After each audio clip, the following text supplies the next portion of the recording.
It is my absolute pleasure to have Dali Tembo, CEO and co-founder of the Culture Foundry on Biz Trends today. Dali, welcome back. It is so incredible to have you on today's episode. Thank you so much. I think this is my third year in a row, so I feel very privileged and grateful to be back. Very happy to be chatting to you guys. So let's jump straight into it.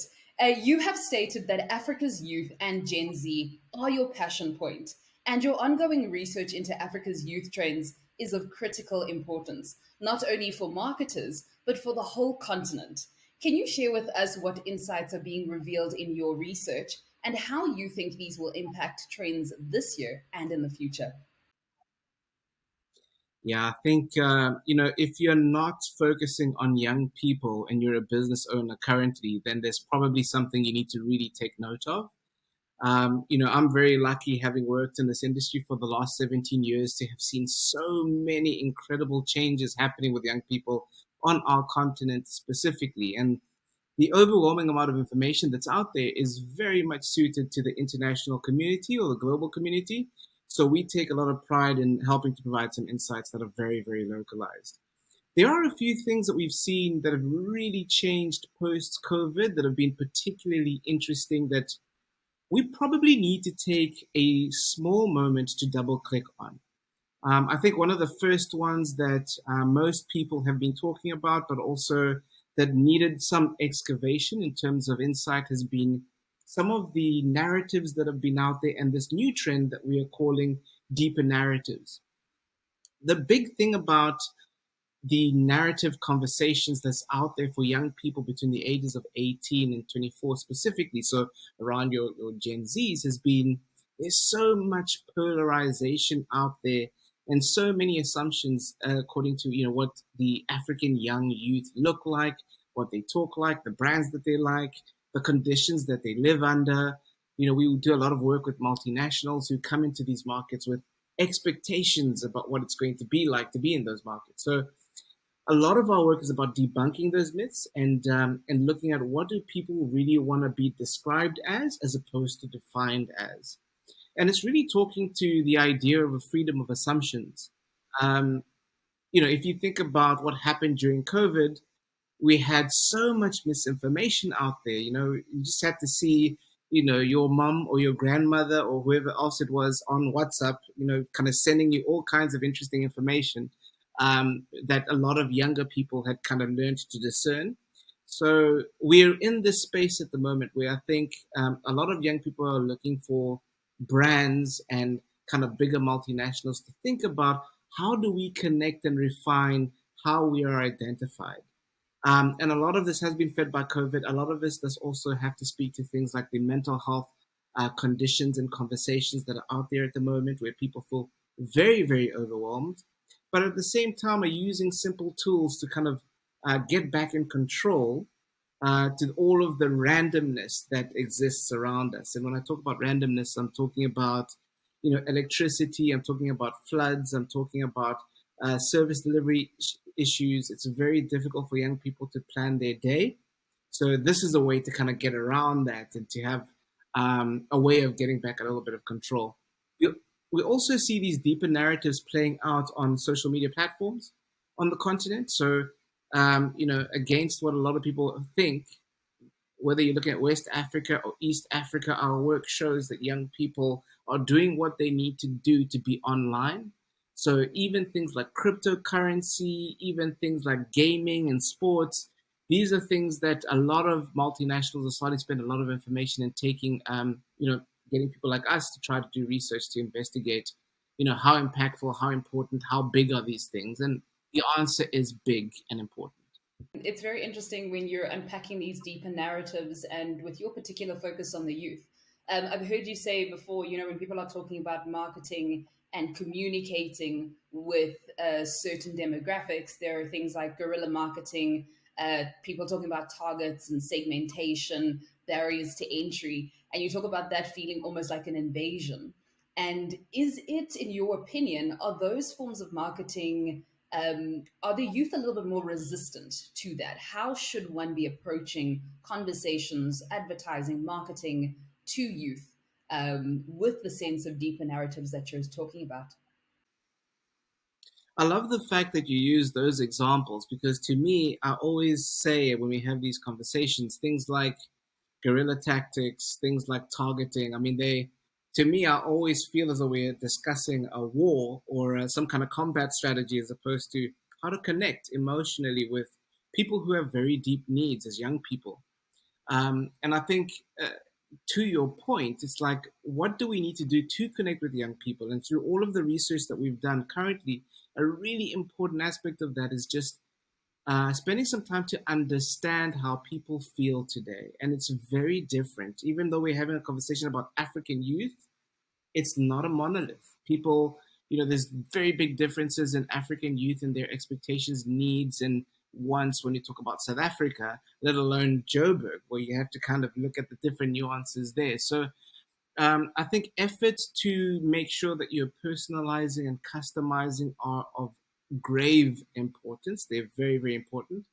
I think it also comes back to some of the conversations we had earlier about being genuine and authentic. If there is anything that young people today have the capacity to discover, it's the ability to check on your facts. It's to use the internet to their advantage. It's to look at the influences that as a lot of brands utilize and go, hold on, do these people drink these things? Do they eat these things? Are they watching these things? We had interesting conversations, and I must admit, very difficult conversations for some of us, where clients of ours have elicited the use of certain influencers who we know through our communities don't actually use those products or not in the way that they think they do. So authenticity is of paramount importance, and also, I think it's important to align the business objectives and values with those of those young people that make real sense. Yeah? Some of the times, one of the things we noticed with something like millennials is everyone went on millennial trends and actually forgot about the fact that their brands don't speak to that. So you researched 5 years earlier, and they weren't talking about those issues, and their purpose wasn't that important in terms of young people. So it is important that you make sure that you're aligning your brand values with some of these things that young people on the continent are feeling very passionately about. Thank you so much for those insights and what you're talking about in terms of aligning those values with these influences that you're making use of. Because oftentimes we do see brands being called out or influencers being called out for inauthenticity at the end of the day. I watched your incredible, excellent TED talk from last year, which was titled Imagination, Africa's Secret Weapon. And two quotes that really stood out was the one that you said, we're under pressure as a society to do way more than just adapt to our current environments. We're being forced to shape them. And the other one from Alan Kay, where you quoted saying, the best way to predict the future is to create it. Now, as a future trend spotter, can you perhaps share with us what and who is shaping these new societies and futures? I feel like you need to become my new PR person, Rutendo, because you keep making references to great kind of moments in our last kind of last 6 to 12 months. So yeah, I think it's particularly important for us to look at what has changed in the last 2 to 3 years from an young African perspective when it comes to how young people identify themselves against the rest of the world. I think that's what answers your question. So the people who are deciding what happens next are actually young Africans. I think the time when we used to have some kind of an inferiority complex when it came to premium products landing on South African soil, for example, or in Nigeria or in Kenya, that time has really changed. And what you're really seeing is young people who are saying, I don't want to take on your standardized products. For me, I think that personalization, customization, and tweaking, what we are consuming from a global perspective is of really, really high importance. And so, whether you're talking about some of the biggest brands in the world, like the Nikes and the Adidases in terms of the sports world, or you're talking about something completely different, you are finding local teams having a lot more power to dictate what those global ideas, values, campaigns are. And a lot of that is being fronted by these young people who will not accept any more brands, products, services that are kind of taken from overseas. So I think that's one of the big points. And if you dig a little bit deeper, it's quite easy to understand why that's the case. If you look at, the top 100 on the Billboard, you'll find Burna Boy, you'll find other examples of, African artists that are doing particularly well on that platform. If we're talking about um, the political sphere, we are seeing some of our leaders taking kind of front and center spots, whether it's at the EU or World Economic Forum or wherever else it is. It's kind of the African voice has been found. So young people are trying to tap into that using the devices and tools that they have currently. That obviously make a lot of sense, and you also see that also from a social media perspective. We've reached the point where I think consumer collaboration is really beginning to take hold from a marketing and a business perspective. So rather than us sitting in our boardrooms and saying, hey, what does someone in Cameroon need when it comes to our specific products and services, we can actually go to the market and have very fruitful conversations with people who understand the market and who are the market and who will help us to build brands and services that make sense to them. I want to come back to something interesting you've said about how young people look at how they identify against the rest of the world. And in the mix of that, there's this sense of, you've spoken about individuality. What is the middle ground or the meeting ground between having the sense of we all want to be individuals, but isn't that us all being the same if we're being individuals, if that makes sense? And how do some brands really get it, right? So at the end of the day, we're all maybe appealing to the same brand, making use of the same brand, or going to the same place, or using the same makeup products, but we still feel like we're individuals within a group of people doing exactly the same thing. Yeah, I remember probably about 3 or 4 years ago, my favorite quote that I ever got from a young gentleman that we spoke to in Johannesburg. He said to me, "I want to be an individual, just like all my friends." And I mean, to me, that literally said exactly what we're talking about, which is an interesting concept. I do feel as though there's a little bit of discernment that's appeared, particularly in the last 2 years. So there is a step away, I think, from the idea that there is a cool trend and an individualistic trend which all of us want to be a part of. Particularly the alcohol companies, they're very good at kind of catching on to something that is seen as rebellious and individualistic, and providing that to the masses. I think what a lot of African youth are doing now is saying, actually, what's important to me? So it's true individualism in its original sense. And this is particularly important when you look at countries in West Africa where, let's be honest, when it comes to our youth, we still have a lot of really big issues. We've got service delivery issues, we've got financial issues, we've got other things that are quite high on the priority list in comparison to our comrades overseas. So I think when it comes to individualism, we're actually at a point now where you really have to fight for that freedom. You've got taboos that are coming from all the parents or whatever else it is when it comes to being creative. So by the time you find yourself being an individual, you can be certain that it's true. And I think that's one of the things that separates us from some of the other markets where we're doing some research outside of the continent. Um, what excites you the most about marketing to African youth or research on African youth? I know you've spoken about how African youth is among the most resilient that you've seen. But what is it when it comes to the core of it that really excites you and drives you to want to do the research and gain the insights? I think the most important thing for me has been just how much myth busting we can do. I've had a really interesting experience being in boardrooms with people from around the world who have very strong opinions about what African youth look like, act like, what are our ethos, what are our beliefs. But again, unfortunately, those have not been very accurate.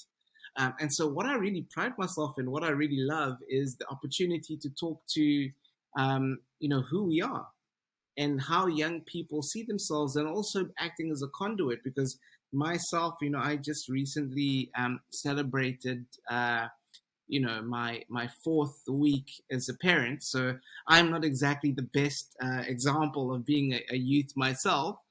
But what is important is being a conduit, being able to tell people in these boardrooms that they can contact and have access to these incredible individuals who represent the markets that they're actually looking for, and you can have conversations that really bring across those key insights. And so that's really what excites me. One of the things I think that people really struggle to get a handle on is that you take a place like Nigeria, and in 2050 Nigeria is going to have a bigger population as one country as the United States, which in many ways represents a number of different countries. I mean, you look, South Africa is very similar to the size of Texas as a province. So so I think that says a lot, and that says that we're important. We're going to make up a bigger population of the world, so we might as well start speaking, behaving like we represent that. Mm. And Dali, finally, as you know, here on Biz Trends, we're all about forecasting what's coming up in the year to come. That would be 2023 this year. What are the big trends that you are most excited about for the year to come? I think there's a few, and depending on your industry, depending on what it is you focus on, there's probably slight variations of this. But specifically around young people, I think we all need to start paying attention to new communities. I think that is of vital importance. Health used to be described as something that was either physical or mental, but these days we're starting to see something called social health come to the fore as well. And social health is really protected, and young people feel as though this is the space where they can be themselves if it's around their chosen communities, what some of us might call our chosen tribes. So this isn't necessarily tribes like we used to see in the past, from a cultural perspective or in a conservative way. It's more about people that we elect to hang around, who we know are going to back us, be there for us. Again, another hangover from COVID, where we were hyper localized and only speaking to a very small minority of people in our local areas. And now we're slowly starting to broaden that and go out again. So ultimately, that trend is all about intentional and stronger connections, and how can brands and marketing departments and business in general make sure that they're taking advantage of that, because that's a really important thing that's not going to go away anytime soon. We also see it in manifestations in terms of what we're seeing on social media, things like beauty influencers who look at like the anti-aesthetic as a thing. Anti-aesthetic being that we don't necessarily want to be super Instagrammable, super done up, etc. It's more about how can we be our authentic selves, and we are seeing this really manifest in the choices that young Africans are making. Things like, or social applications like Be Real, or recently we've seen Stories has introduced Candid, which is all about how can we make our niche communities a little bit smaller, a little bit safer, so that people can be how they naturally want to be out there in the market. So that's one of the things that's really important in terms of new communities. Another thing that I think is going to become of vital importance that we've talked about previously is collaboration. It's very difficult for us, and it's getting harder and harder as futurists and people in the trend sphere of things to predict what's going to happen in the next 6 months to 12 months.